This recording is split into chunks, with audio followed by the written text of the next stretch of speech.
It's HPR, All Things Considered. I'm Dave Lawrence, and we were welcoming back a legendary name in British rock ahead of their return to the islands for shows on 3 islands. It's Foghat. I don't want you to be Santa Blue. I just want to make love to you.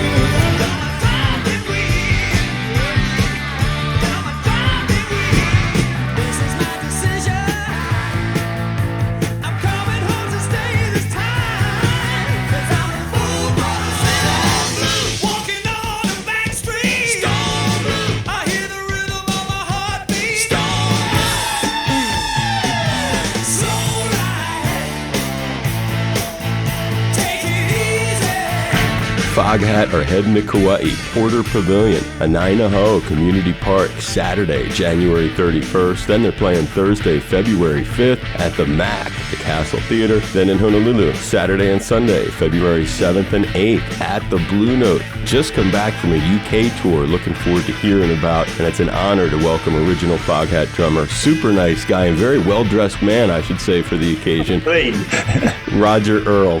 How you doing? Doing really good, Dave. How are you doing? I'm doing good. Roger is for the radio people. I'm just wearing a T-shirt. Roger has like this really nice vest, this white shirt. He looks like this English gentleman. Even after all these years, still want to impress the wife. You know what I'm saying? You look sharp, man. And I was watching your smiling face on these new videos. So you were at the Shepherd's Bush Empire in West London. That's a famous that was venue. Cool.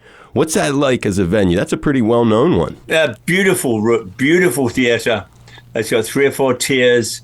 Sound is absolutely fantastic in there.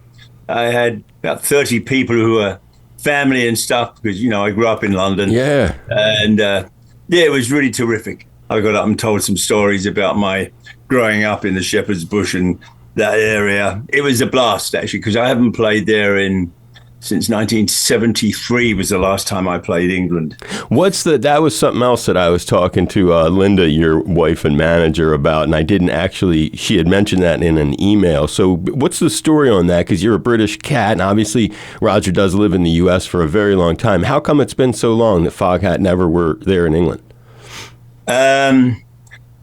You got time? Yeah. Yeah, we got all the time in the world. Well, when we left Savoy Brown, it was amicable. Tony Stevens got fired, and Dave and I decided we were going to leave. But we told Kim, look, we'll stay around for as long as you want us to until you get your new band together. Kim wanted to do something different, I think. Kim Simmons he's talking about. Yeah, Kim Simmons, right. So the next morning, Lumsden, Dave and I had breakfast with the manager, Harry. And we said, Harry, all right, we've decided it's probably time for a change. And as Kim wants to put a new band together, he said, well, you'll never work again in England or the States. And I said, well, we'll stay with Kim until he puts his new band together because he wanted a change. Told us we'd never work. And true to his word, once we finished the tour, we actually did some rehearsing and recording with Kim when we got back to the UK. Then Kim started auditioning new players and put his new band together. And I went and had a meeting with Terry Ellis and Chris Wright, who were the owners of Chrysalis Agency, who was our agency, for Savoy Brown. And Harry Simmons managed Savoy Brown and Chicken Shack. And I was talking to Terry Ellis, and he said, well, Harry said he would take those bands away if we gave you any dates. What a scumbag. So it's kind of like leveraging other people to not work with you. So we couldn't do any work.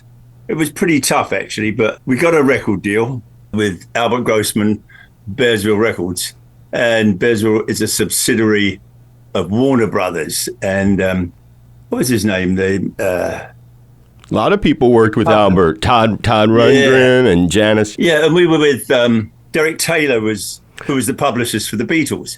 He really took a liking to the band. He was beautiful, and he said, well, I can get you some shows. And he did. He got us like a 2 or 3 week tour with Captain Beefheart in the UK. He got us some club dates. He got us to play down in the docks in London for the British ambassador to Japan's going away birthday party. and we headlined that. Maybe I won't talk about that. But they didn't think too much. We were a bit too noisy. We had Kenny Ball's Jazz Band and us. But it was actually, he was a beautiful man. He was really cool. And he got us a bunch of dates. And the record had already been released. It came out in the UK. It's the debut record, 72 we're talking. Yeah, right, the first album. And it was released in the US. And our manager, who at the time, Tony Otida, called me up and said, we're getting played on the radio. I just want to make love to you off of the first album. Started making some noise, and we booked our first tour and never left. I applied for my green card. I got it in 76, and wow. This is home. You know, I love this country. But it's a great story. I mean, it's a great reason to have to do it, and you responded really well. It was like, all right, you can't squeeze us that hard. We have another place we can go work, and we'll go do it there. But the band became very successful over here. But we went back the other day. I'm proud of you going back. It was fun. Next year, hopefully we go back there. We got dates in Finland, Sweden. Oh, do you? Yeah, I think we're working on some dates like in Spain or somewhere else. But the reason we're coming to Hawaii, it's a working vacation. Right. You know, it's not like we're going there to sort of earn lots of money. We're going to have a holiday. It's what they call a busman's holiday. Yeah. We go there and we play a couple of gigs, lay on the beach, you know, wander around. And it's a beautiful, beautiful part of the world where you live. Even the air smells different there. So, yeah, it's like a vacation. Everybody's bringing their girlfriends and wives. Let's hope they don't meet. Just kidding. It is really cool, and that's a theme that a lot of artists have said over the years. Funny enough, the last time that Ozzy was on in 2022, he started asking questions about where the radio station was and stuff, and he just voluntarily said, what we used to do was we'd book our tour of Hawaii. That would pay for our vacation at the end of the tour. Right. It's just a beautiful part of the world just to wander around and like take in the air. And the band gets on great socially as well. I mean, apart from like having a blast every time we get on a stage, you know, we hang out together, we eat together. Scott and I especially will sit down like any chance we get, like to sort of bang on some stuff and play some stuff. Sure. Working vacation, busman's holiday. And the videos of the shows, when you talk about y'all having fun, there's videos I'll have in the post for these guys that you can see them having fun on this tour that they just did. And you also answered another question. Wow, 30 guests show up. I was wondering, do you have family over there? So when you come back, what a scene to have to deal with that many people backstage. I mean, you almost don't know how to talk to everybody. How do you do something like that? Yeah, but you know, I've always been pretty tight with my cousins and family and stuff, and a lot of them hadn't ever seen us. Actually, that part was really cool. They got to see what I'm doing now in my youth. Yeah, my youth now. Yeah. And I think we seemed to be impressed, and like, you know, they went, "Wow, you guys are really good." Well, you know, we've been practicing for about 70 years. Right. Foghat, when they're coming to town, and these shows are going to be huge for a lot of folks. Kauai, Porter Pavilion, Saturday, January 31st. They're going to be at the MAC, Thursday, February 5th, Castle Theater, and 2 nights in Honolulu, Saturday and Sunday, February 7th and 8th at the Blue Note. And your own connection, though, to the water, that's kind of neat. You guys you live on a houseboat, correct, there on Long Island? Yeah, it's on permanent footings. Yeah. Hopefully it's not going anywhere. But yeah, I live in a little piece of heaven on earth. It's on the water? I love on it. The water. When Linda first started working for the company, she was office manager in 1976.